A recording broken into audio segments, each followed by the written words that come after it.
Croeso i'r adran Busnes.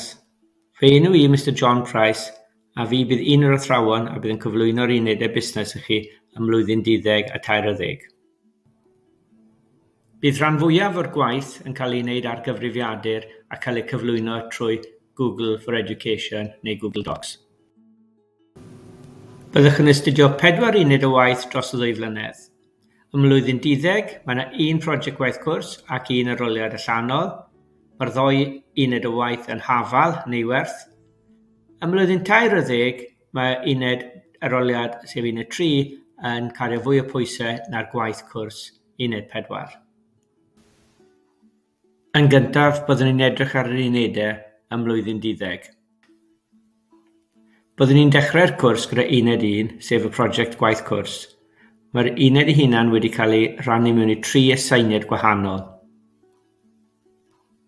I ddechrau, bydd rhaid i myfyrwyr dewis 2 busnes wahanol a wedyn wneud gwaith ymchwil mewn i strwythur, amcanion a sut maen nhw wedi cael ei gosod lan yn gyfreithiol.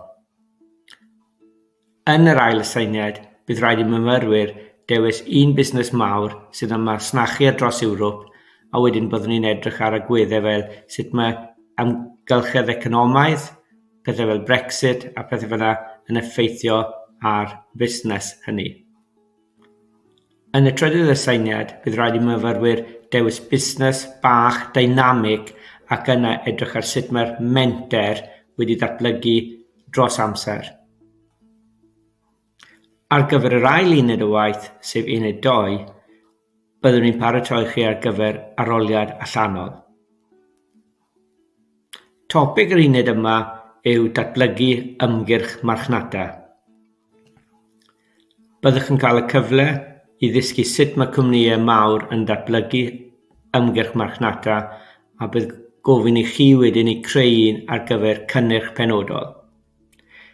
Byddwch yn cael y cyfle i dadansoddi gwybodaeth oddi wrth ymchwil marchnata ac yna gwneud penderfyniadau marchnata a dewis y farchnad target ar gyfer ymgyrch penodol.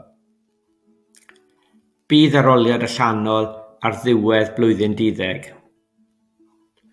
Byddwch yn cael cyfle i astudio 2 uned o waith ychwanegol ym blwyddyn 13. Byddwn nhw'n dechrau ym mis Medi gyda'r gwaith cyllid sef uned 3 yr aroliad allanol. Mae'r uned yma wedi cael ei rannu mewn i 3 rhan. Rhan gyntaf yn edrych ar reoli cyllid personol. Yr ail rhan byddwn nhw'n edrych ar cyfrifon busnes a wedyn edrych ar sut mae busnesau yn gwneud penderfyniadau ar sail data cyllidol. Yn y trydydd rhan, byddwn ni'n edrych ar cymerebau cyllidol, financial ratios a dadansoddi wedyn beth bydd perfformiad busnes. I cyd-fynd gyda'r uned cyllid, mae rhaid i ni cwblhau 1 uned arall a dyma ble mae dewis gyda'r myfyrwyr. Un o'r unedau mae'n bosib i myfyrwyr ddewis yw yr un ar recrwtio a ddewis yn byd busnes. Bydd rhaid i nhw dewis 1 busnes penodol a dadansoddiad manwl ar sut mae busnes yna yn recrwtio a ddewis staff. Yr ail opsiwn gall myfyrwyr ddewis yw ysgrifennu adroddiad manwl iawn ar wythnos o brofiad gwaith ym myd busnes. Rhaid iddyn nhw dewis busnes addas ac yna treulio wythnos o amser yn y busnes hynny.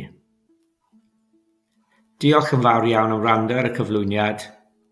Os oes angen fwy o wybodaeth arnoch chi, croeso i galw mewn ystafell A20 unrhyw amser cino i cael sgwrs ymhellach.